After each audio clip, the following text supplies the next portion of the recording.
All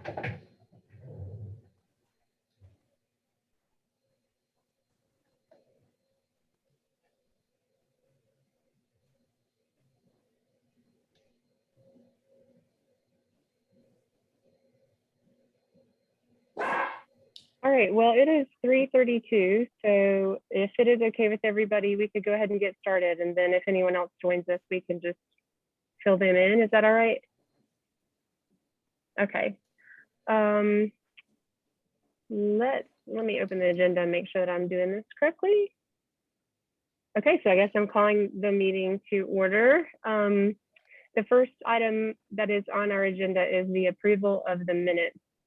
Do we have a quorum, Lisa?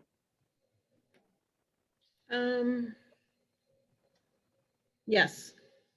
Okay, we actually have 4 months worth of minutes to approve because it has been that long since we had a quorum. So yay for us to have a quorum. I hope everyone has had a chance to review the minutes from April, May, June, and August.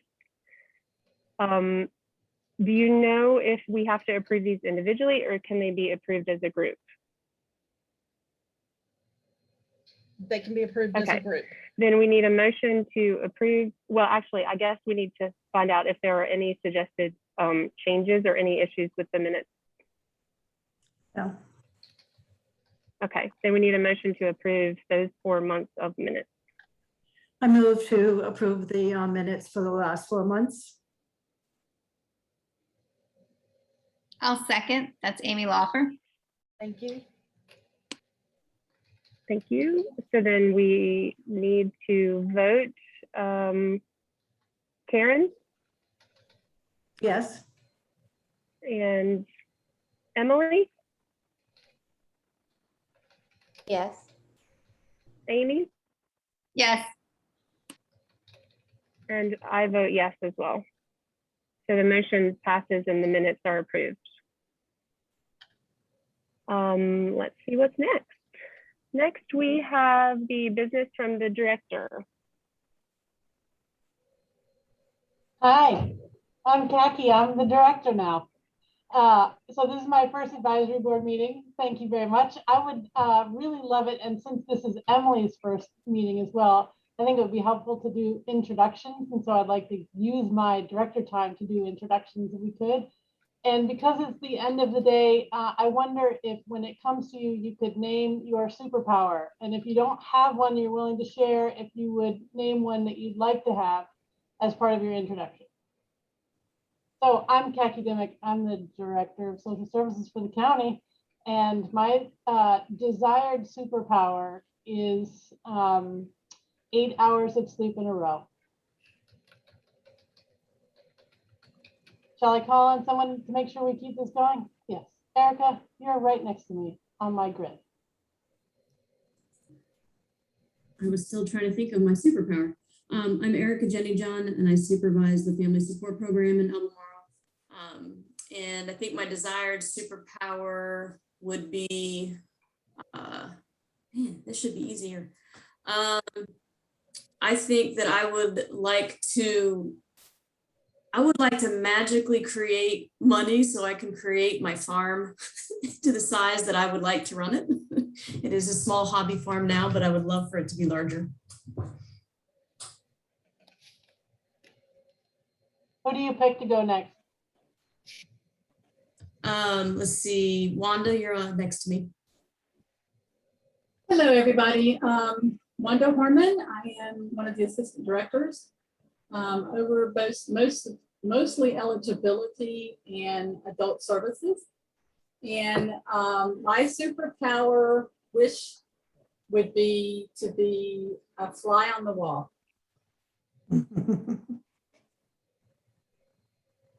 And I picked Karen. Hi, I'm Karen Harridge. I represent Jack Jewett District with Diantha McKeel. And I was the adoption specialist for the city of Charlottesville for 20 years. So that's kind of my background. And my super wish would be peace.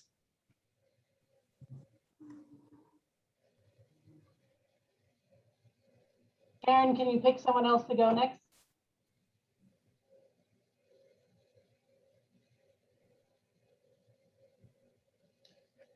Here, I'm beside her, so I'll go next.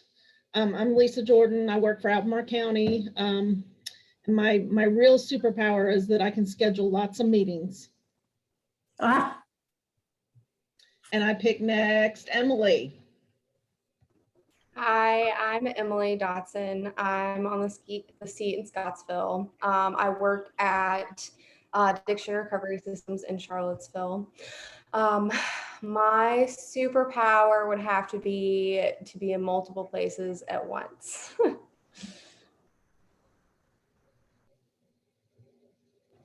Let's see, Mary? Hi, I'm Mary Stebbins. I'm Deputy Director for Albemarle Social Services. And my desired superpower would be to be able to transport myself and my family instantaneously so I could go anywhere I wanted, anytime I wanted to.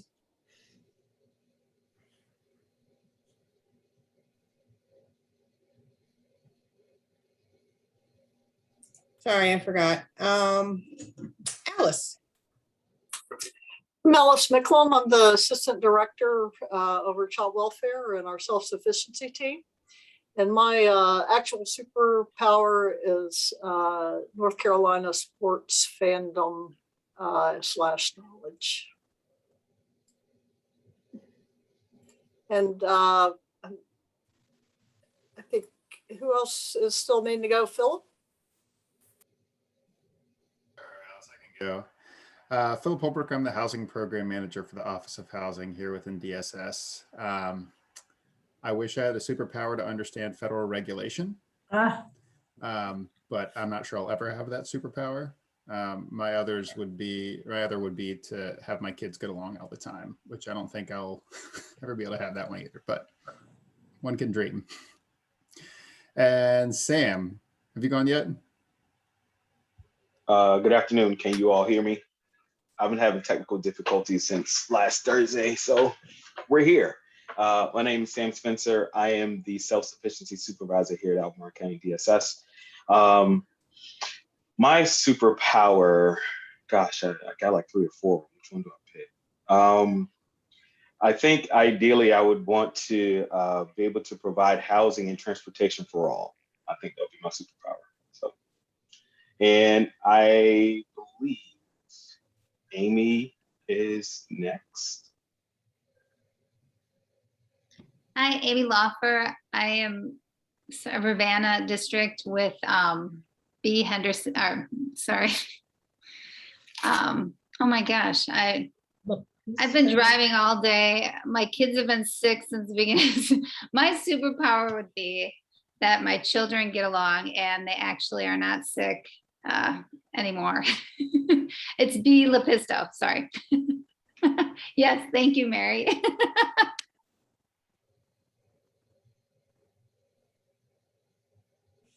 And maybe no more COVID tests. I picked Mary. I think did you do it, Mary? I didn't, but I got caught because I didn't realize there was another Mary here. So then when they said Mary and she started talking, I was like, oh my gosh, there's another Mary. I'm Mary McIntyre. I am the representative from the Rio District, which is, the supervisor is Ned Galloway, the vice chair of the committee. And I'm a teacher at Jack Jewett Middle School. I'm a reading specialist. So I work with 6th, 7th, and 8th graders who are 2 or 3 grade levels behind their peers in reading. And I love it very much. My superpower would be that every child has built-in deodorant already on them every day. Thank you guys so much for indulging that. I really appreciate it. I think we don't have as many opportunities to get to know each other outside of the strict parameters of our meetings. And so I always appreciate putting a little something like that in there. And if it becomes terribly annoying, I can stand down, but I'm likely to keep doing it unless otherwise instructed. And because I'm new, I come to this work with a lot of experience in human services, homelessness, anti-poverty work in multiple settings in multiple cities, full awareness of the context of this work, but not a lot of grasp on the details around policy. And so my first advisory board, I came surrounded by warriors. And so I'm surrounded by people who know the answer to every question you could possibly have. So I'm not sure if I'll be able to pull it off, that I can bring this group of people with me every single time, but I will for as long as I can, and they'll let me anyway. And so we wanted to, as I've been learning this context, I've been hearing about the amazing work that this group of people has been doing that's above and beyond during the pandemic. And like many people, I think I thought the pandemic was going to be 6 weeks. And so I started flexing my muscles and changing my strategies and doing stuff above and beyond, because I thought, okay, well, if I can sustain this for 6 weeks, then it'll be a good strategy. But all of a sudden, we're doing these things for 18 months or longer. And so I'm aware of the stress and the strain that places on this group. And I've been so impressed by all of the extra stuff they've been doing. And so I thought to ask for folks to come and talk about what their above and beyond has been during the pandemic, so that you all can see what they've been doing to support this community. And in the course of that conversation, as we were preparing for that, this department went above and beyond with a very particular kind of story around supporting a specific family that Rhonda's going to get us kicked off talking about, and then we'll move through the rest of the units and talk a little bit about what each one of them has been doing above and beyond. Wanda, are you still with us? Could I pop in for just a second? Is this the informational items section? This is the review of ways we supported community members during the pandemic. Sorry. Okay. I do want to ask, so typically, and we can certainly change this, whatever you choose, but typically we talk about what the information items were that were sent to the board first, and see if any board members had any questions about those informational items. But we could do that after you do this if you want. Totally up to you. I do not mean to get in the way of your rhythm. So absolutely, let's do it the way you normally do it. Okay. So I don't know if, do you want me to call you Khaki or Dimick or? Khaki, please. Khaki, okay. Did you have any items that you wanted to highlight to us of extra importance, or anything that you felt like needed a little bit more of an explanation before the board members ask questions?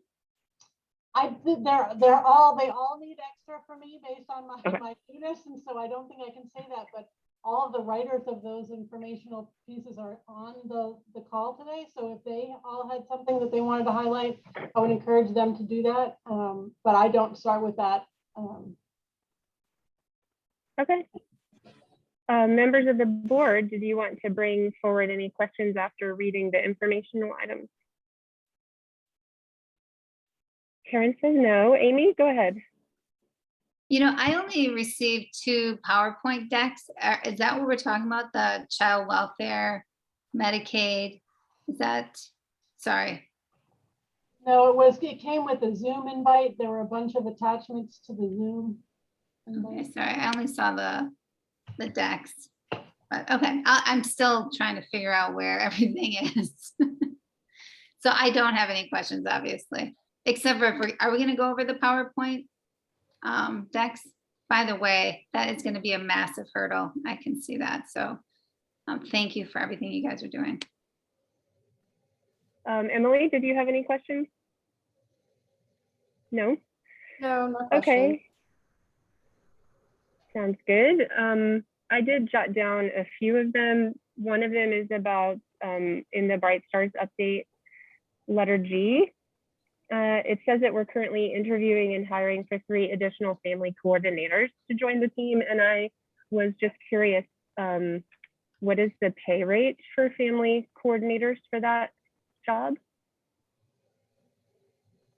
Approximately, it doesn't have to be perfect. I don't know that Alice may have that, because we were talking about something about that earlier today.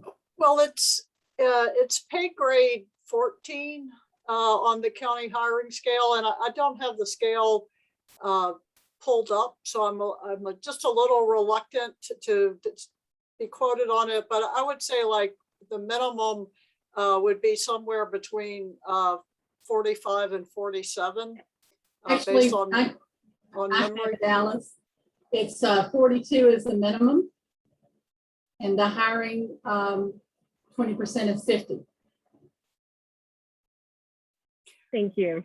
Just The- happen to have me. The other thing I would just note that there is our hiring scale, and then the county has a policy called internal equity. And so you may look at that scale and believe your offer is going to be at one level reflecting your experience. But if the other folks in the team, not just on your team, but in the organization have equal experience and are not at that pay grade, then your offer will not exceed theirs. So I just add that little caveat. Got it. Thank you. I was super happy to see that we have gotten some more families into housing using vouchers. And I think it says that it credits the bonus bus program as really contributing to that. I think it says that there were 10 new owners who were brought into the program. Sorry, not 10 families, more families than that, but 10 new owners. And I'm wondering if since this is being so successful, this bonus bucks campaign, I think that that's great, and I hope it's going to continue. But is there something that we as a board could do to either help that program continue or to help encourage those owners or more owners to participate? So for instance, if I hand wrote like a thank you note as a advisory board member and I sent it to those 10 new owners, do you think that that would be meaningful to them, or that that would be a waste of time? Like, what do you think?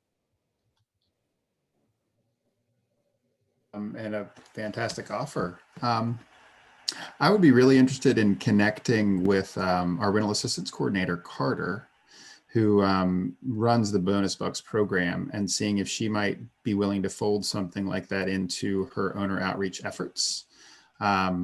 We are hopeful that the Bonus Bucks program will continue in some way, shape, or form. Assuming that that does continue, and we continue to see that uptick, you know, that's one phase of our outreach strategies, but we're also just trying to network and engage with owners across the community. So there's an advocacy piece there for sure, as we continue to kind of expand into new markets and to new areas across our community. But yeah, I can bring that up to her if that would be helpful, and see if she'd be interested in having that handwritten note, which I think certainly could go a long way. Yeah, thank you. I remember a conversation probably more than a year ago when we were talking about the difficulty in finding childcare providers who would accept the subsidy and the rate. And one of the things we talked about, but it never actually happened, was to get us as board members to try to approach different childcare providers in the community and to personally to explain the situation and personally ask them if they would consider reserving a certain amount of slots at their preschool, or if they weren't going to accept the subsidized rate, to just ask them to, because I think that personal connection could be really meaningful. And so if it would help with the housing area as well, then I think that's something we could certainly consider. At least I don't want to speak for the rest of the board, but it's something that I'm willing to consider, and that's why I bring it up. So that's all I had for questions. So now we can jump into the presentation. Thank you. I'm so sorry to have interrupted the traditional rhythm. I'm going to mess with things that are traditional for sure, but I didn't do that one on purpose. So I'll yield to Wanda. Hello, everybody again. We had an opportunity dropped in our laps. It was, got up one morning and had a request for a visit, a connection call with the City of Charlottesville Social Services, some people from the feds and some people from the state in 30 minutes. And I'm like, okay, what's this about? And so I got on the call and found out that there was a family that had been evacuated from Afghanistan on one of the very last planes. And the family was actually split at the airport. Father and son went one way, mother and 3 daughters went another way. They went to Germany. Father and son ended up in Dulles Airport. And I know you've seen and heard all of those things. Normally these individuals coming in are hooked up with our IRC, International Refugee Council, I think, or committee, that are throughout the United States in different areas. And as you know, we have one here in Charlottesville. The unique thing about this family was the father actually was an Afghan native that was a United States citizen. So he did not qualify for any of the IRC assistance. And so we've got this family scattered, different countries, trying to get them together and needing everything. They had nothing. They escaped with their clothes on their backs. And I think he got his laptop and some of their papers, all of which pretty much had expired. But they had papers. His 4 children were all United States citizens. He was a citizen and the wife was not. So they only had one cell phone and he had it and the wife did not have one. She was in Germany with the daughters, how to get them connected. All of this stuff started happening. And so we let the feds deal with a lot of that. They finally got the family reunited. The mother and daughter were sent to Pennsylvania and then eventually reunited with him in Dulles. What they needed us to do was step in and do everything else. And that is find them a place to live, find them everything they would need to get started in the United States. And this is not something we typically do. There's usually some sort of basis for our infrastructure that goes on. And so it was a call I made out to all of the agency and Phillips Housing Group, and he mentioned Carter, very instrumental in helping to find a place. The feds were willing to let this man have money for what he needed for 90 days, but it's a loan. So it's not, they're not giving him anything. And so Carter was able, well, we first tried to find a hotel room. That's what they recommended, is find a hotel room that they could stay at. It happened to be UVA's home football game, number 1, and then number 2. So we had no hotel rooms anywhere that would take this family, a family of 5. So 5, 6, or yeah, 6. And so it was difficult to find a place. So Carter started reaching out to all of these wonderful landlords and we started getting some connections. And she was able to get us a lease for 90 days. And we were able to secure that lease with getting the feds to pay the money. And then, so, okay, you have an apartment, it's empty. Now what do? You know, at least at the hotel they were staying in DC, they had a bed. They didn't have food. We fixed that, got them some food up there, and made that connection happen for them. But here we had to rely on everybody in the agency, and it was a tremendous collaborative effort. We knew to get Erica's Bright Stars Family Support people involved very quickly because they had kids, school-age kids. And so we needed to get them connected to what school we're going to be sending them to. The Charlottesville city dropped out very quickly because the place that we found for them was in Albemarle County District. So the city dropped out. But we put out a call for furniture. We had so many people in our community step up. I don't think there is a unit on our list of people in our organization that participated in some way that was not on here. We ended up, when we finally got the family here, and they walked in, and I heard them say, it's home. So it was very heartwarming to hear that. And they had a couch, they had beds, they had basic furnishings in the kitchen. They had all of the stuff. That didn't happen just because we wiggled our nose and somebody brought it. It happened because Erica Jenny John got a U-Haul And we drove all around town where Mary Stebbins had found people that were donating things. And everybody had a role in this. And Erica said that she had an intern. His first day was to come and be an intern. And she called him up and said, forget everything I told you. You're going to be moving furniture. So that's the kind of things that we did. This family ended up with everything they could need, including a bike that's being donated. They've got everything. Now, they have trauma too. So that's not forgotten.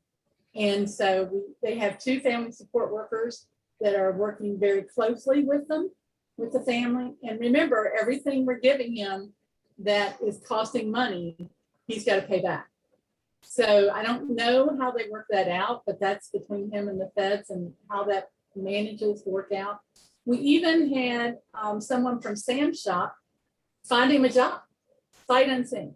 All they needed was his resume, and they were going to give him a job, and $18 an hour job.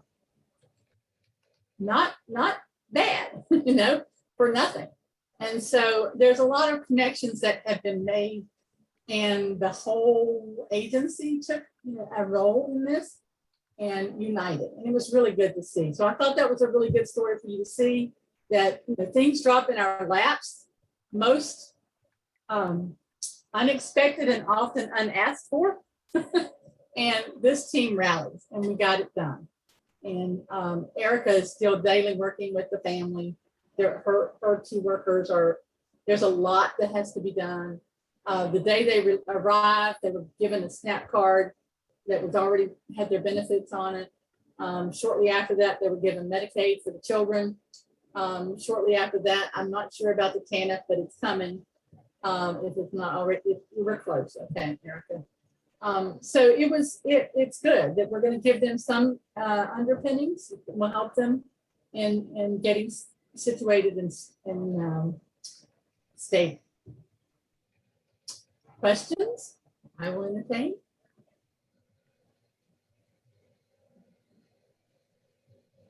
Can't thank the team enough, and the people in this room right now are very instrumental in this happening.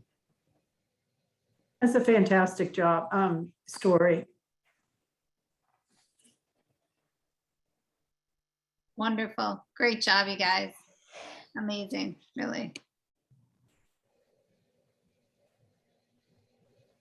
Wanda, do you want to keep talking or do you want to pass the baton to somebody else? I can. Okay. I don't know how to share my video. I don't see that. Do I need to be given permission to share? Share screen. I see it. Hang on. Let me get that up. Go to this. Share screen. Here. I'm guessing you're seeing it.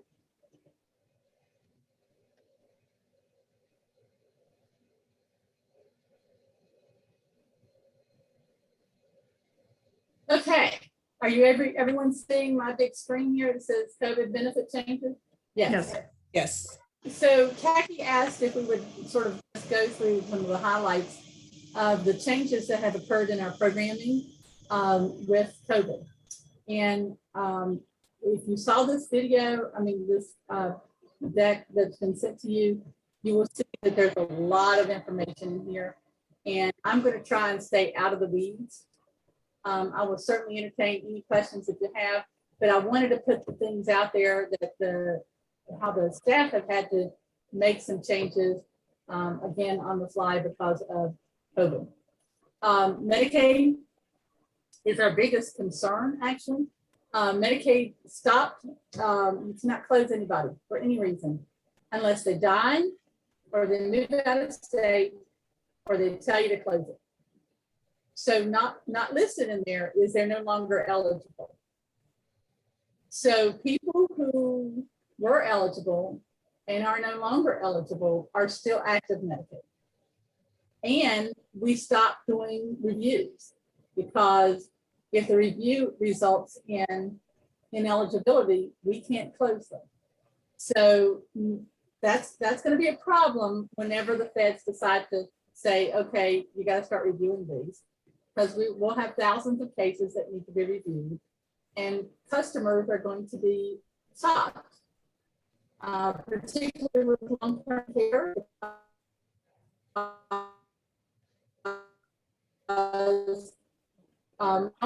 They started in dollars a month, and now your copay, if we did a current review, would say that you owe $700 a month, and they're going to be shocked that that's going to occur. But so those are some of the problems that we're worried about. Somebody could have gone into the nursing home and their home and property would have been exempt, and now they sold it in this year and a half that we've been in this pandemic rule. If they sold it, got $500,000 for their house, they're still on Medicaid.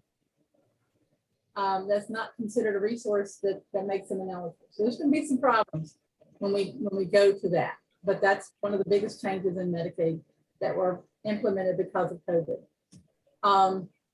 Wanda, could I ask you a question? Sure. Do you think they're gonna require those recipients to repay it?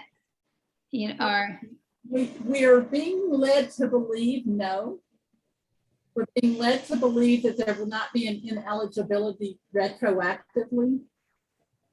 It's just going to be the shock going forward that we're most concerned about. I mean, because if somebody sold their house, boom, they're not eligible. And they've not made arrangements. They may have done something with that money. They may have given it to their family members, or, who knows what's happened. And there's going to be an awakening. is there any guidance as to who should be reviewed first, or is there no? Nothing at all. In fact, we're worried that they will actually try to do a state review level. Every time the state says they're going to help us, it somehow causes more work for us. So we're kind of, worried that they'll do that. But we're hopeful that they will at least make it a staggered way. But we don't even know if they're just going to say, okay, starting this day, 12 months from now, the reviews start. We don't know what they're going to say. We just have no idea. We could never have even imagined this. I'm wondering what percentage in the normal non-COVID time, what percentage of people would become ineligible over the course of a year? Oh, hundreds. Well, but like how many out of all the people that receive Medicaid, is it about half of them that would become ineligible each year because of life changes? Is it a quarter? Is it 5%? Like how many? It's a really good question, and I would hate to venture a guess. If I had to guess, I'd say probably in the 25 to 30% range. Okay. I would feel comfortable with that guess, but it's totally a guess. Does this include the Medicaid waivers, or is that separate? All Medicaid. Yeah, and that's the waivers are like every year. Right. My son is on that. Yeah. Yeah. No reviews, nothing in Medicaid right now. SNAP, they suspended all work requirements, and the stimulus payments that everybody got and the pandemic unemployment payments were not counted as income. And they raised the amount of your SNAP benefits. So if you were eligible based on your income for $30 worth of SNAP, well, here we got an example here. A household of one is 234, but you're only eligible for 34. You got the second payment of 200. So they made everybody get the maximum in their household range, regardless of income. Okay. And then in October, they're raising the maximum benefit to $250. So they're going to be getting an additional $95 supplement. They've been doing that, and it's a month-to-month doing. So every month we can't say, yeah, next month we're going to get 234. We just have to say, well, you're eligible for 34. And mid-month, you'll probably get a $200 supplement. And after that, you'll probably get another $95 supplement. on your card. So it's very hard to manage this with our customers because we don't know what next month is going to look like. We can't tell them how that's going to be impacting their SNAP, but they are getting additional benefits. It's a good thing that they're getting additional benefits with food insecurities as they are, but it is hard to manage from the workload perspective. I'm going the wrong way. TANF, you were not required to provide some of the verifications that were necessary. That's because some of them were pretty intensive in getting, and so they put people out having to go and get these verifications. So they lifted some of those sanctions. Sanctions, that's the, you have a, if you don't participate with the VIEW program, you would be sanctioned, or if you didn't participate with child support, you get sanctioned. They lifted those sanctions. They put a pause on those. No sanctions were imposed.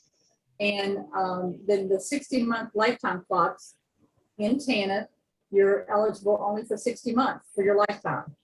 They've stopped that. So there are people in 70 and 80-month range now if they started receiving TANF before.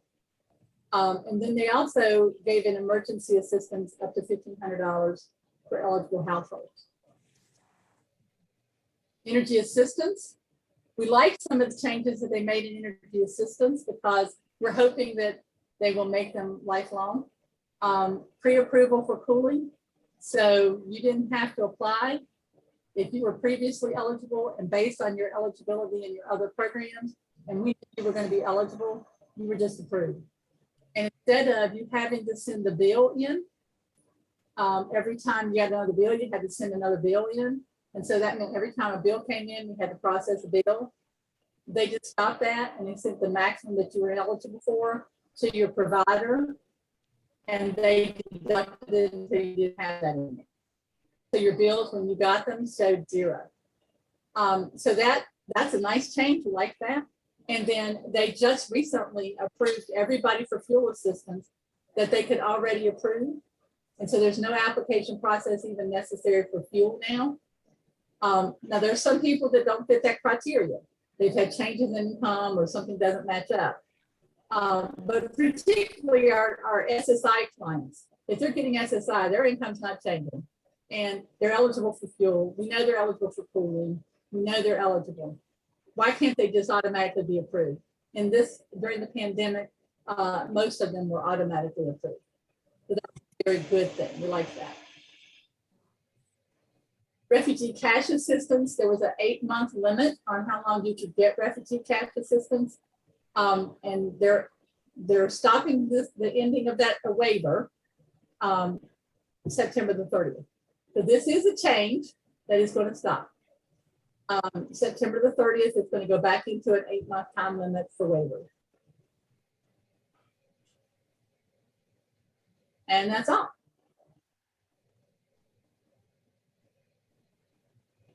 Any questions? Amy?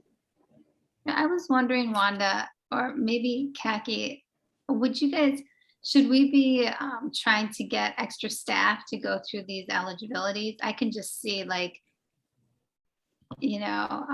is that something you want us to lobby for? Or maybe should we be lobbying for extending the courtesy period of the eligibility? I don't know. I'm just wondering what would be helpful once this comes due, that everybody's going to have to be looked at.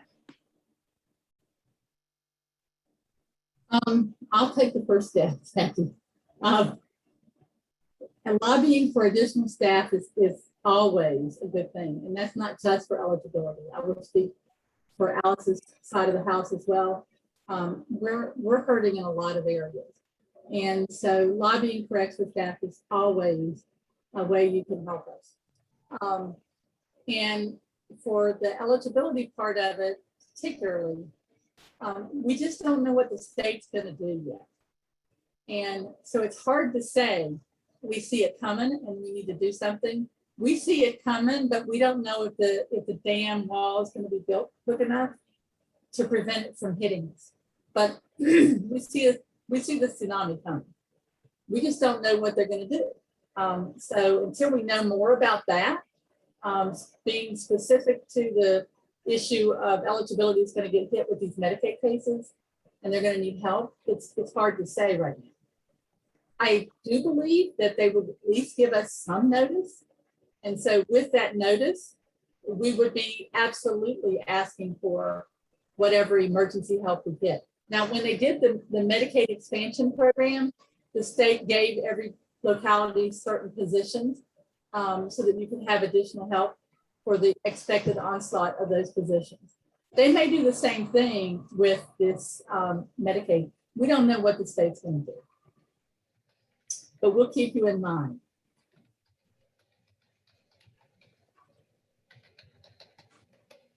Sam, you want to go next? Sure. So moving forward with, it's hard to follow an act like that, Wanda. So I don't have presentations. It's not pretty. You're just gonna hear me chat with you guys for a little bit. So one of the questions that Kaki asked us about was, how do we support, go above during this time with our people, the vulnerable folks during a terrible time? I will say with self-sufficiency, there are two major components, and that is workforce services and childcare subsidy. And during this time of uncertainty, one of the huge thing our childcare subsidy partners kind of did was they worked with United Way and Ready Kids to create avenues for parents to possibly have children that were school-aged to also attend some of the child cares. So if there was a mom or dad that had a family and they had an older kid that was maybe 10 or 11, but had a youngster that was 3 or 4 that was going to childcare, there was a conversation with the provider to open up a slot for the older sibling to also attend, so that mom did not have to leave him or her at home by themselves and also continue to work. There were quite a few opportunities for that to happen. We had some jobs that were still going. We know everyone could not work remotely, so that opportunity was something that some of those folks took advantage of. During the pandemic, the governor had a House Bill 2206 that was passed. And in summary, the 2206 was basically allowing those families that were initially over income for childcare to now apply again because they raised the income limits. So we could revisit those families and offer them the opportunity to reapply for childcare subsidy and be deemed eligible.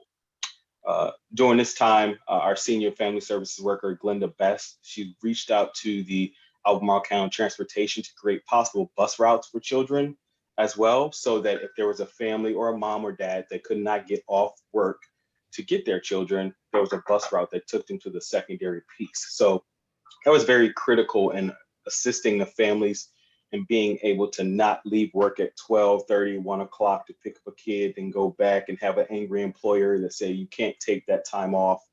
So that kind of helped phasing in and out of that process.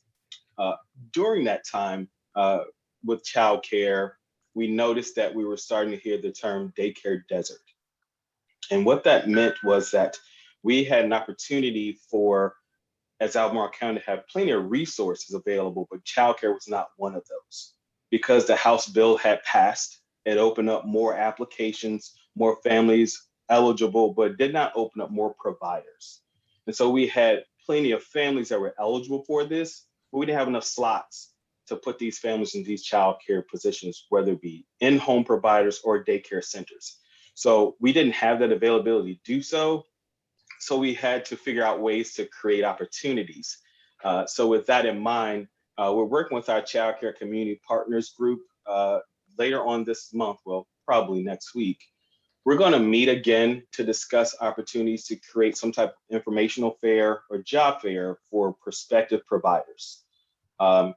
Given we can do this socially distanced, whether it may be virtual or in person, but we want to give them information about in-home and daycare providership, CPR, first aid, background checks, and other requirements, just to prepare them for potential opportunities to become some subsidy providers. Flipping the side, the other piece of our self-sufficiency is the workforce services side. What we wanted to do in so many different ways was create a platform that gave those folks that are receiving additional unemployment benefits and additional TANF allotments an opportunity to get some type of work readiness skill and or a pathway to careers. And so given that there was some type of pause or hiatus on that process, it gave us some time to look at what we're doing. I think in some of the information that Kaki sent out to you guys, one of the things we were looking at before Phyllis left, she wanted us to kind of revisit the opportunity to have our Albemarle Career Center become an official one-stop affiliate. And what that means is we're transitioning from the DSS focus to a human services approach. For example, if we had someone that came into our office to talk to, I know you guys know Mr. Juan Diego Wade, he's our Career Center coordinator. He would talk to them about connections with careers, employment, mock interviews, and resume writing. But then we would also have the fear or the thought of someone having some issues with English as a second language. And so what we wanted to do was also bridge that gap by bringing in someone from TJ ACE to sit there and have a conversation with this person and get them signed up for these trainings.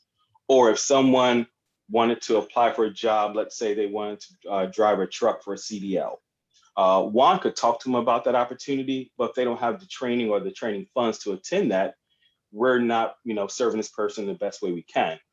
So maybe we're connecting with PVCC to have someone come in, or WIOA that's going to afford to pay the traditional funding piece for this person, and we can help them get connected with Juan as well as someone that's going to pay for the education and training. By allowing that to be in one central location, it really helps our client who lives in so many different areas in Albemarle County. It can come from Schuyler, they can come from Hollymead, but the fact that they may come in town with Uncle John that has a doctor's appointment, they get everything done in one-stop shop. It's way more purposeful for them to be there and get everything they need before they leave town. So those are just some of the things that we were looking at in regards to being able to provide for the workforce services side. We are currently right now waiting for the Workforce Services Board at the state level to approve us. We went through final proposal for that. Everything we're hearing is that we're on the fringe of making that happen.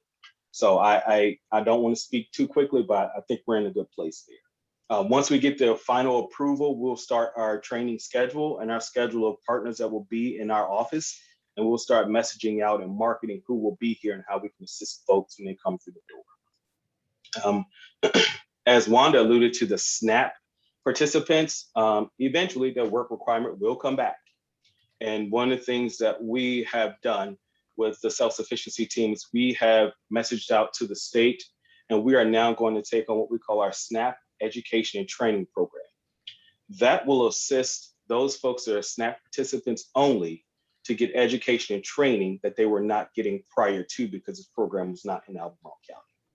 So this is solely focusing on helping those people that are SNAP participants. So they are required to work by being enrolled in it. Required to look for a job. By being enrolled in this program, it will also help them meet that requirement. So they can connect with Go programs, culinary concepts. They can work with Network to Work. They can work with Juan in the Career Center.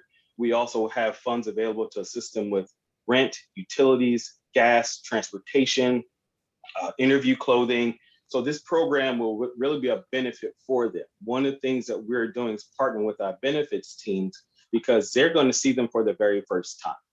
They're going to be the ones that will have to market and educate our folks at the very beginning to show the perks of this program. And it's voluntary. So if we can get them on board and believing in the program and the process, we know that the positive will travel fast, but the negative sometimes travel much faster. So we need to increase the positives that bring out in our programs to make sure that we're spending the money wisely. Again, we don't want to send money back to the state because if they give it to us, we want to spend it. And then the other program that we are bringing to our grassroots foundation is called the FEP program. We're pretty excited about this because it's fairly new. It's called the Full Employment Program. Now, what this program does is specifically focus on those TANF participants. But ideally, what we want to do is connect with employers in our community and also pay them to hire our TANF folks. They will get a stipend to have our folks on their payroll. The goal is to have them employ our folks for a minimum of 20 hours a week for 6 months. After that time frame, if our folks are doing the job well done, we've created a pipeline for other job seekers to come through and take advantage of that, as well as the employers will see that they can also reap the benefits of matching jobs and matching people with PSS.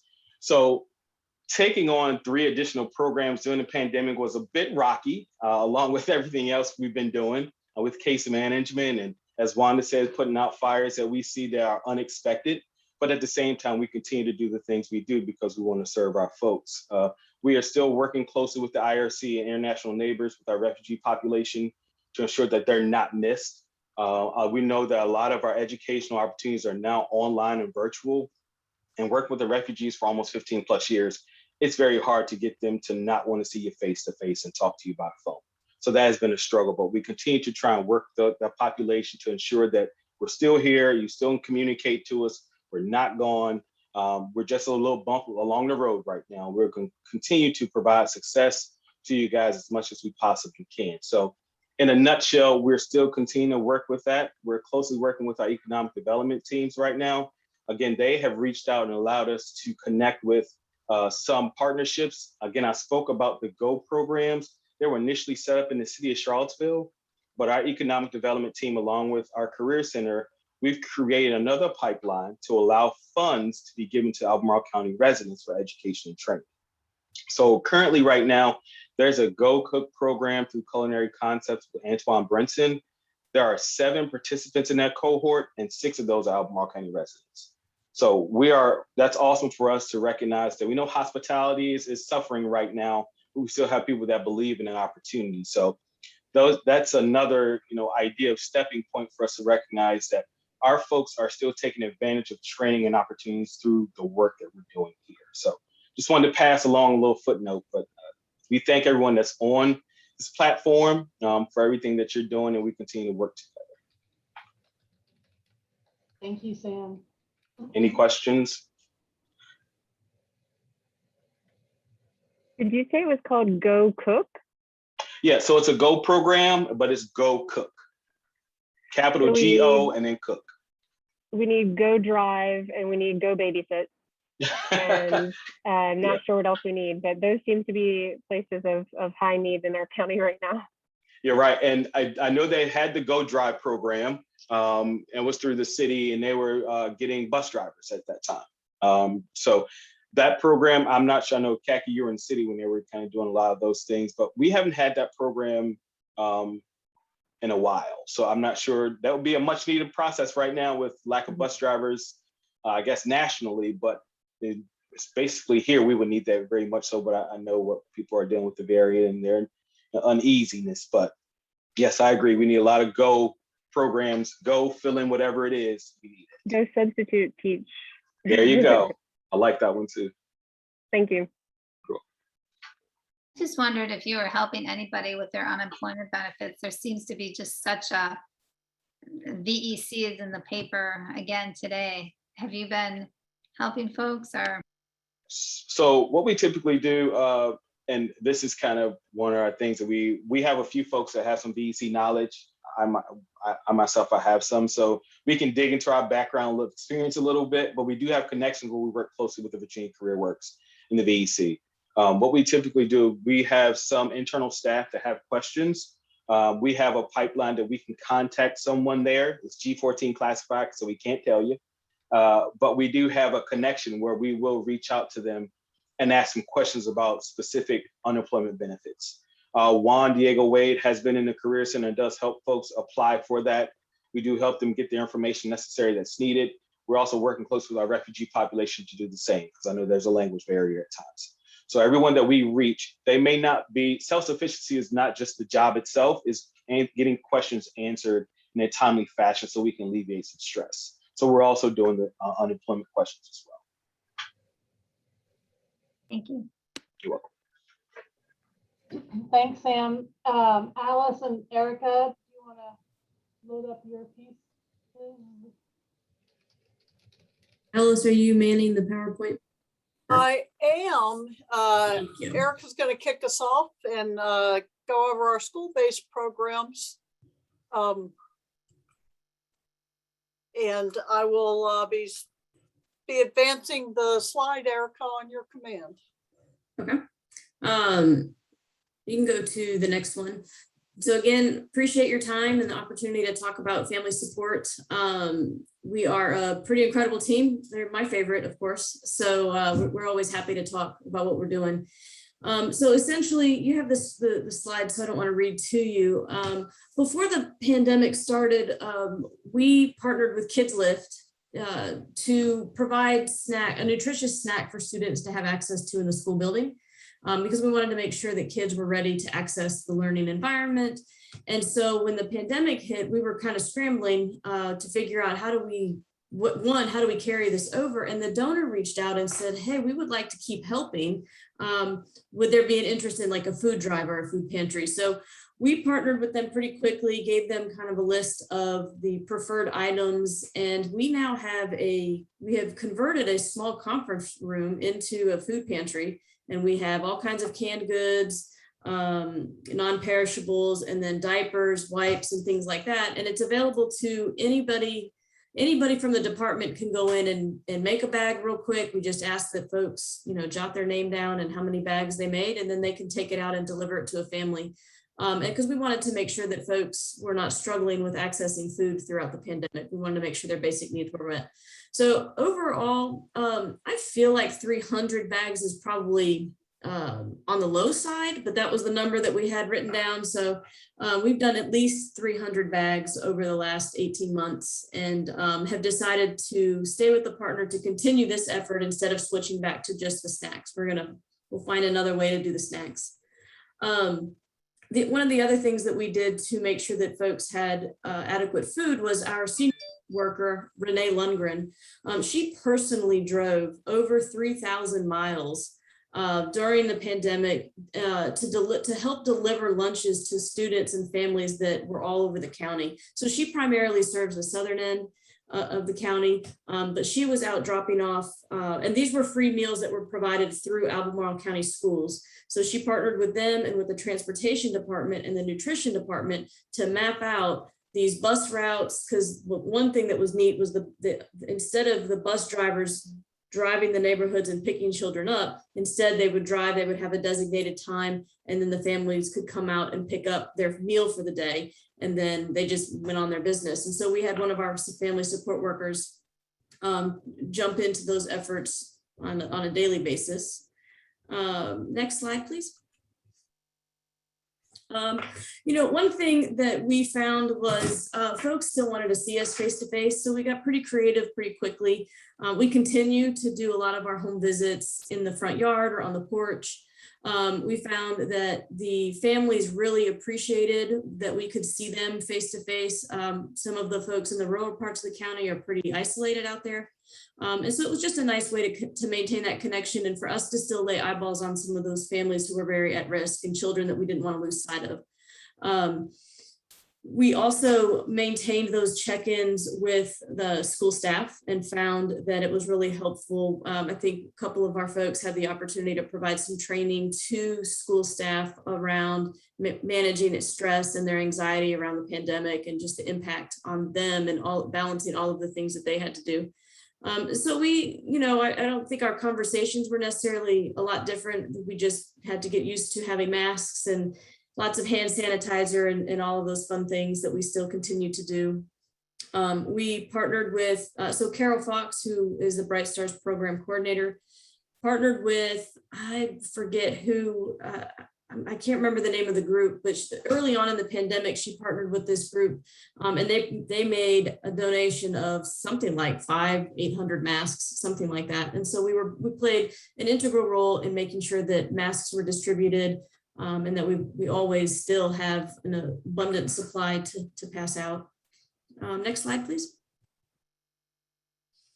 And again, Renee, whose name keeps coming up, if you don't know her, you should find her. She's pretty cool. She does some incredible work in the community, and she helped make sure that we had a vaccine clinic set up at Yancey Elementary to make sure that residents in that part of the county were able to access all the resources that they need. And so she is always very active in serving her community. And that was one of the many things that we helped navigate. I think one of the biggest lifts of the family support team during the pandemic was, again, we have this interesting partnership with the schools where we have one foot in the school environment and 1 foot in the department. And most of the time that works out pretty nicely, a couple hiccups here and there, but it's a pretty neat opportunity to partner with the community as well. And so what we did was, the schools were amazing. They figured out how to provide devices and hotspots. And then our workers, though, what they had to do was then help those things be delivered to the homes, help families learn how to use them. And so what we're, I don't know if you've tried to learn how to use new technology and not been able to have somebody sit next to you and show you where to click. Like, it's pretty, it can be stressful. And so then you add on top of that our folks who don't speak English or don't speak English or have very limited English skills. So the cheat sheets that the schools would send out would be in English, not very helpful for folks who don't read English. So we would create an individualized cheat sheets and things like that, so that families, every time they needed to help their child log on to school, didn't require our physical presence there to do it. So for a while, one of my workers who's at Greer Elementary School, she has a very diverse caseload, which is always really exciting, but she was spending a lot more time with face-to-face visits in the height of the pandemic than probably anybody else, and probably a little bit more than we wanted, just, given all the safety concerns. So she was pretty amazing about her safety and the safety of our customers, but went through the stories that she had to tell about, what it's like to go into somebody's home and teach them how to use the computer and get on Zoom. And none of the school systems make sense to us, even those folks who have kids in the school system. It was just a lot to take on. So it was pretty wild to see how they did that. And they did that in a very short period of time to make sure that all of our students had access to their academic setting. Next. And then finally, as far as the family support unit goes, one thing that was not new to us during the pandemic was this whole concept of not seeing each other every single day.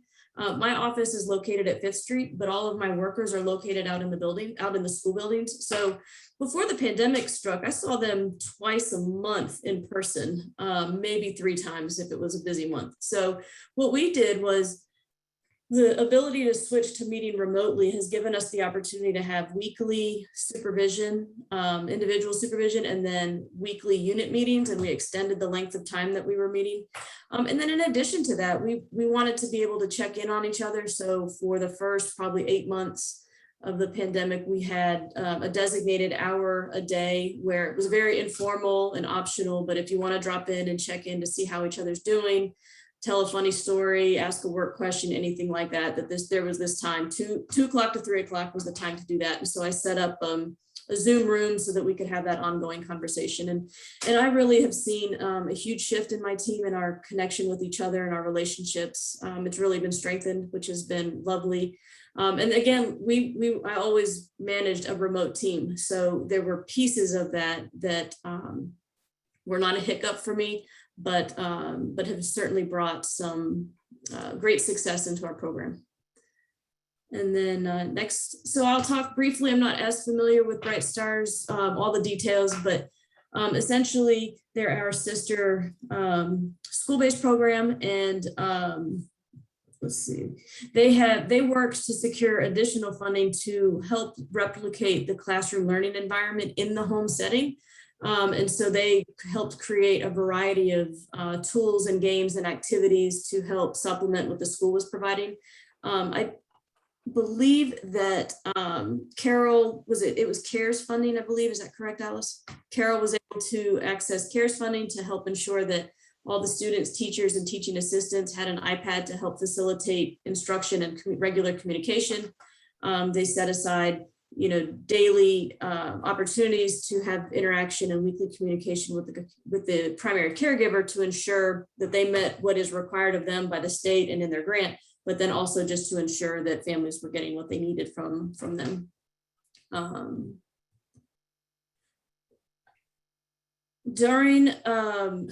What was always really challenging, I think, for both of our programs was knowing what schedule the school was in, or what phase the school was in. Are we in person? Are we remote? Are we hybrid? Are we back and forth during the day? And so what that required then of the Bright Stars coordinators is at least 5 individual surveys with every family to inquire about what their plan was for each phase. So I guess if we knew next week the school board would be meeting to talk about what the next phase was, then this week, all of Carroll's staff would be having to make those calls with each of their families. They serve, I believe, 180 to 200. I don't know how many students were enrolled during the pandemic, but I know right now that there's 200 children enrolled. So if you figure there's 100 plus families, that's a lot of phone calls. Their team made sure that that happened to have all the information that they needed and to help make sure that families were informed. They helped make sure that instructional packets and information and materials were picked up and delivered to families. And I know they also spent a significant amount of time in the home helping folks just navigate what this new learning environment looks like. And especially for pre-K kiddos who have no frame of reference to the regular school day, what it's supposed to look like. It was a lot of new material for everybody to bump through. They provided direct support to their currently enrolled students, and then of course many of their alumni families to make sure that basic needs were met. And then I think a couple points to highlight that both of our programs did in that regard is, I can say for my team, the number of cases that we opened was lower during the pandemic than a typical year, but the amount of calls that we were getting to do the informal provision of information and resources and not requiring us to open a case, that those numbers doubled. There was a tremendous amount of support like that, and us being connected to families that we wouldn't otherwise be connected to. So the cases that we had open were more complex and had a lot more moving parts than in the past. And we did a tremendous amount of informal supports and meeting basic needs. And then what's important to note for Bright Stars is that for 6 months during the pandemic, 9 out of 10 coordinators needed FML at some point. There were weeks when Carroll had 3 active staff members meeting all of the demands and needs for their jobs and covering the program, which is pretty remarkable. And so let's see, it looks like one Bright Stars coordinator left the program just prior to the pandemic, and that position was frozen for 17 months. And since March of 2020, they've had a 50% turnover. And I know they are actively hiring. And I think my team was blessed. We had one person leave at the start of the pandemic. That position was frozen for the duration of the pandemic. And at the start of this fiscal year, the position was actually reallocated to another unit within the department. So we are now serving the same amount of families with higher needs with one less position. So I have 6.5 positions in the field. And that is family support and Bright Stars. I would just add to Erica's note about that position being reallocated. It was actually reallocated to Sam. And as you can tell from Sam's presentation, he's been a busy fella adding in all those new programs. And it's the first time since Sam has been supervising the self-sufficiency team that he is not also having to carry a full caseload. So our context in terms of staffing resources in many respects was scarcity, and we're trying to juggle and do the best that we can with the resources that we have, though it certainly is a hit for Erica's program to be down a staff person. So the remainder of the slides are fairly wordy, and they were sent out in advance for you all, and I know you had a chance to read them. So I just wanted to highlight what I see as the themes for the 3 remaining child welfare programs. In CPS, they primarily did mandated work during the pandemic rather than new things, but they had their mandated work was made way more difficult and way more stressful because it was layered by the pandemic and the risk of exposure to COVID. Their activities are not ones we can opt out on.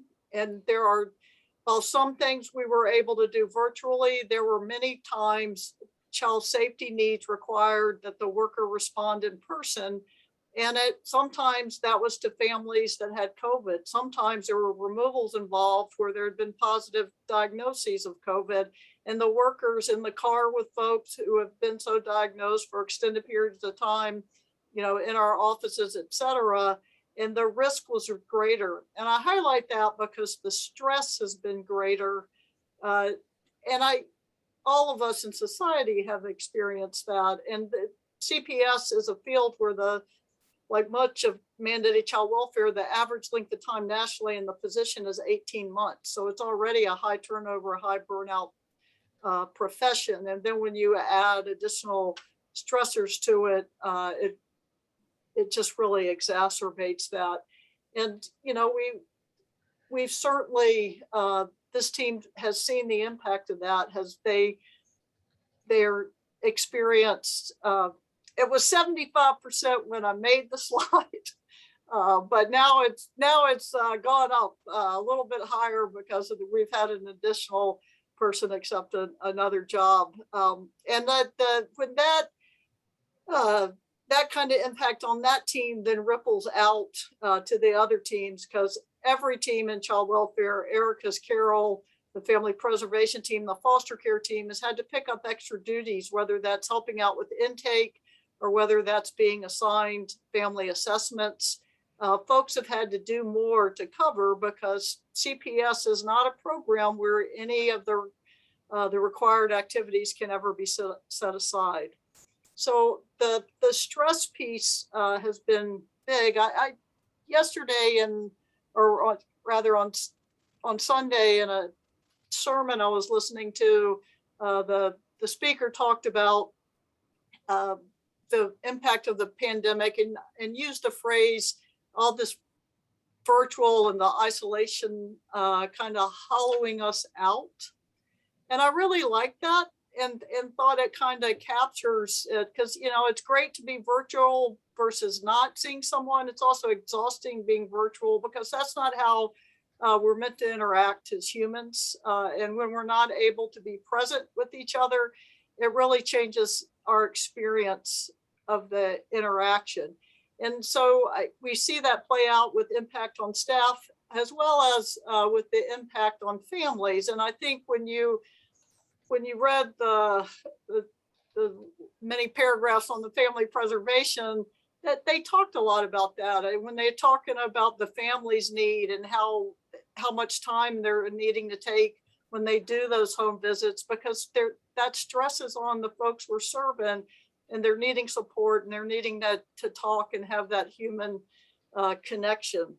The other big theme in family preservation has certainly been one of scarcity, tremendous delays in accessing services because of the availability of providers. Providers, just like DSS right now, as we try to hire, there's folks are not applying for jobs. You know, there's limited pools of qualified folks. And so there's a lot of vacancies, and our families are not getting served with the same speed. And often when we meet them in CPS, they are in crisis, and the inability to serve them can really negatively impact the children in the moment and outcomes in the long term.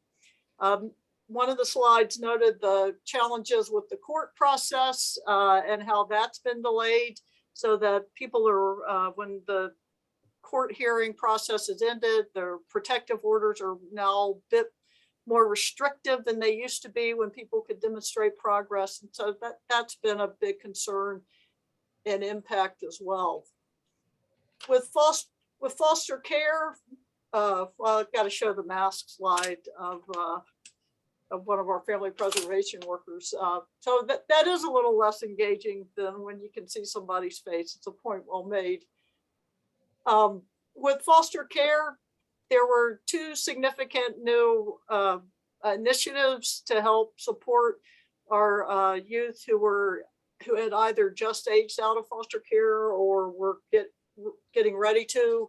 One was a one-time payment, and the second was required us to reopen them as a foster care case, and so therefore all the other foster care service activities that go along with those payments, service planning, home visits, all of those things had to also happen. So that bumped the foster care caseload up by 19, which is a significant impact for that program.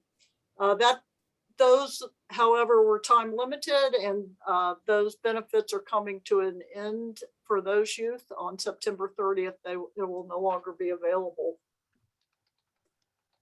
Other challenges were the requirements by potential placements to certify a child didn't have COVID. Some of it involved testing. That was not always easy to obtain at points in the pandemic, as you recall. Some of it was like taking temperatures. One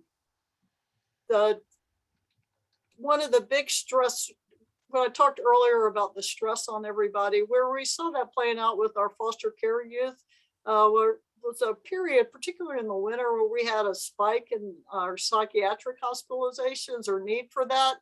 And there's always limited bed space. There's never an abundance.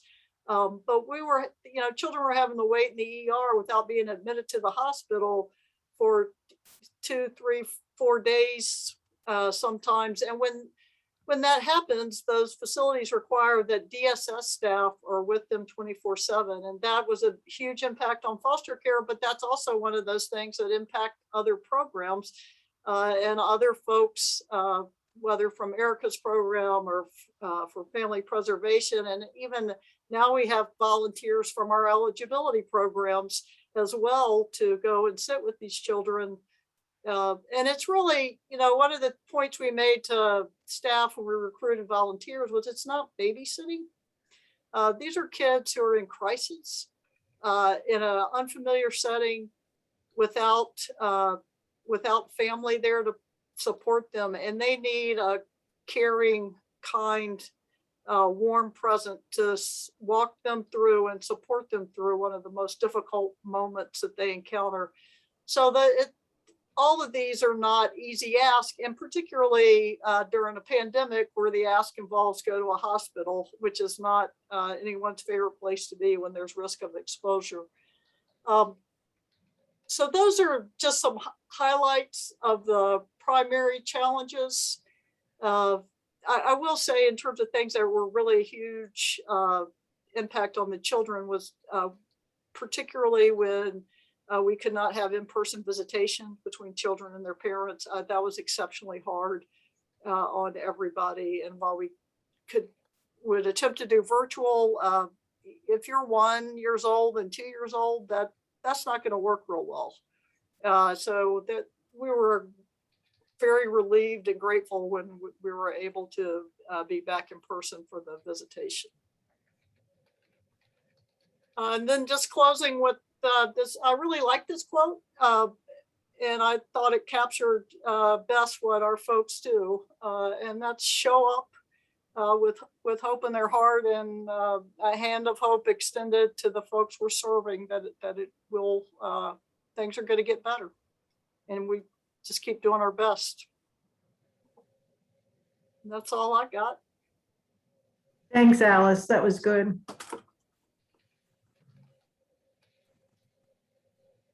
Thank you, Alice. Thank you, everybody. I did put in the chat that Philip and I will push our presentations to October. I think there's so much good meaty stuff that it's worth the wait, as opposed to having us rush through them.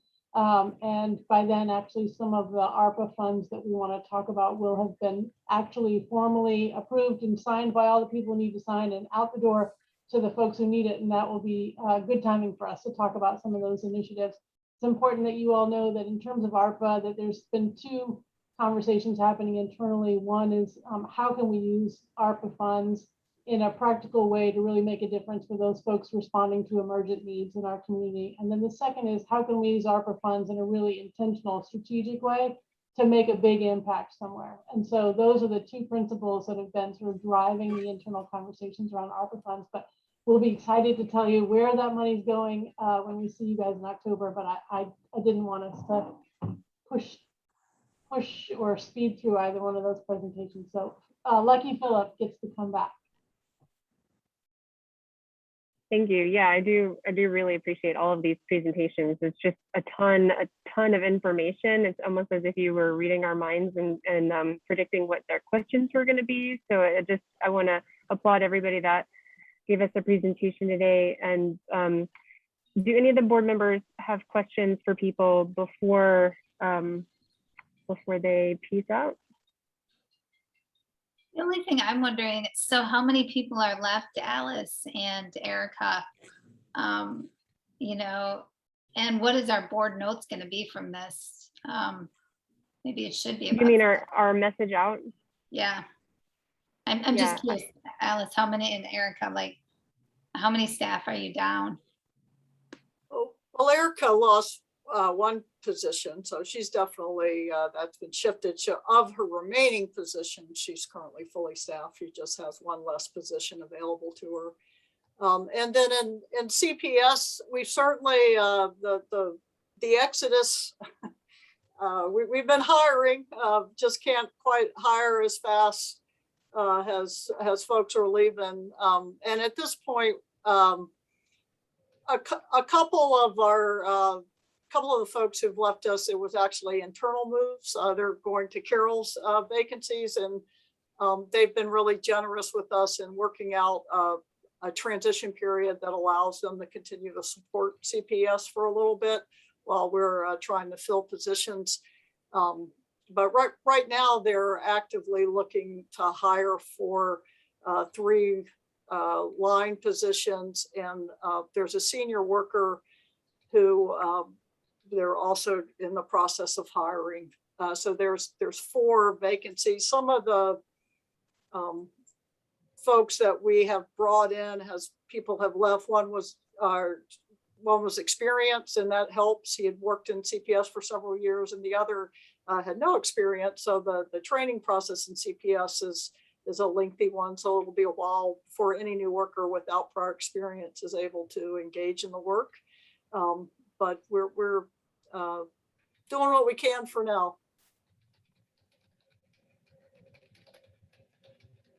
So I think if we think of any questions or if something occurs to us after the fact, if it's okay with you all, if we shoot you an email to follow up and to bring up any questions, then that would be really helpful. And I do want to offer to the presenters who have been here for the entire meeting, if you all would like to go ahead and sign out while we discuss the board business and the message out, then I would be cool with that.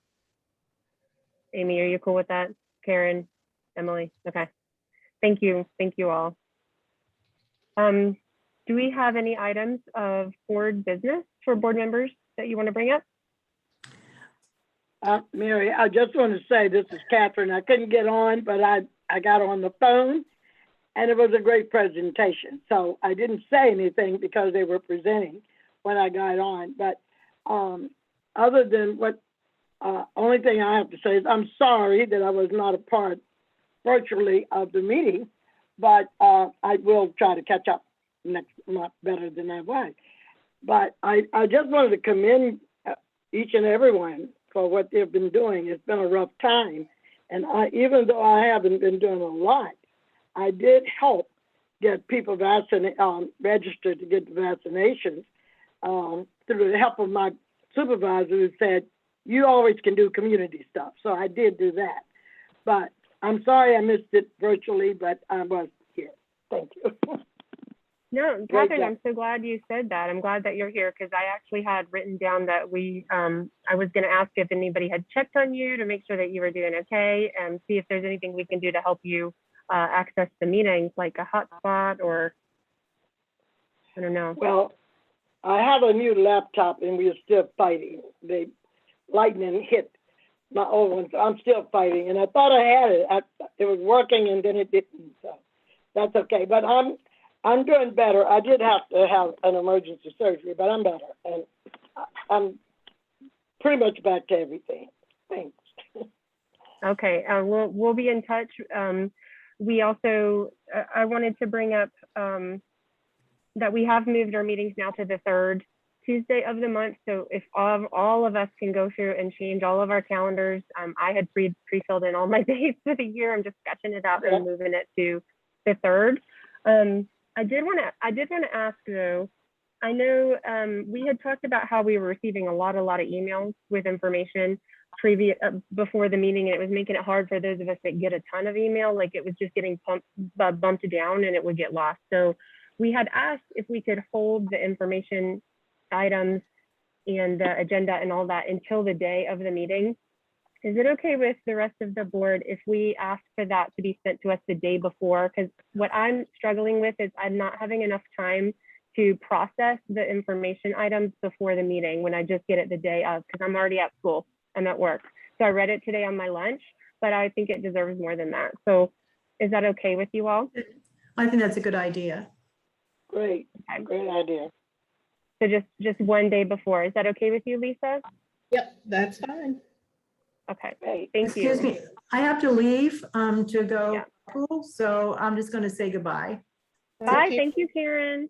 Bye. So we just need to decide as a group what we would like to include in our message out to the board. And Kathy, the way this has kind of worked is like, if there's anything that sticks out to us as a board member, we bring it up, but then otherwise, Phyllis will pull a few things from, she would pull a few things from the information items as far as what your priorities would be for us to bring up to our individual supervisors, what the information you don't want to get lost, in other words. And so if that's what you would like to do, then, or if you want to try something new. I think that's a good call. I will say that I'm, in the first month, I have heard two stories that sort of got combined in what got presented today. And the first is that this is a staff that is exhausted and under-resourced, and it shows up in the use of family medical leave because we've got stress injuries for staff doing social work. And it shows up in frustrations and eventually these are the kinds of things that might show up in our work. If they haven't so far, because the other story is that you see this is also a staff that has gone above and beyond, has been super creative and flexible, and continues to pivot and pivot and pivot during the course of the pandemic. And so I think both stories are important ones to be told. One is it's extraordinary what this group of people has been able to figure out how to survive the pandemic and serve the most vulnerable in our community throughout, and it's weighing on them. And so both the under-resourced and the higher acuity, major stressful context is having a long-term impact. And that is a concern right now as you see the positions that need to be filled, which even when we're fully staffed is not enough. And we have this increased acuity. And I'm sorry to say, I don't see the end. And so I'm worried. I'm worried about how they continue to make this Herculean effort. So those are the two stories that I think are worth telling, and I think they're worth telling together.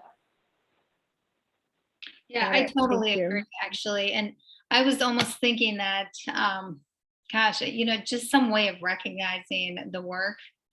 I don't know how meaningful that is to people, the Board of Supervisors, recognizing their work.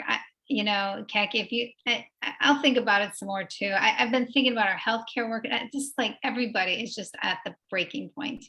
Yeah. And, how to recognize that and just give everybody grace right now. How can we do that? And also, I really do think that we should, part of our thing should be that the staffing, special care to be, although I know the buses and the teachers, I just can't even. But I do think just our role should be that the staffing that has been lost needs to, we need to keep an eye that Alice gets her 4, Erica gets her 1, Wanda, I think you had said 2, right? I was trying to keep track. Sorry. Oh, sorry. I'm sorry. So Kaki, would you like to write up a little blurb and send it out to the board this week, or would you prefer that I write it? Because you probably would be able to say it all much better than I can, but I could certainly try. I'm happy to do it. And then you all can tell me this is not at all what we're looking for, or this is exactly right. And then I'll learn from the process. So that'll be great. Really, whatever you say is what we're looking for. Okay. Yeah. I think just imagine us talking to our supervisor, and we only get a certain amount of time with them, but we are a bug in their ear. And so whatever we can say to them that would be the most helpful to the department in general is always really good. We don't forward that email from you. We put it into our own words, and sometimes it's an in-person conversation, sometimes it's an email. It just kind of depends. So yes, and it does not have to be today. Like I think it normally happens within a week, maybe that we get that information. Awesome. Yeah. All right. Is there anything else we're supposed to do? I'm looking at the agenda. Okay. Well, if there is no other business to be done, then we can adjourn this meeting and we will see you all next month. Bye. All right. Great job. Bye. Bye. Nice Have a to good day. meet you again, Khaki. Take care.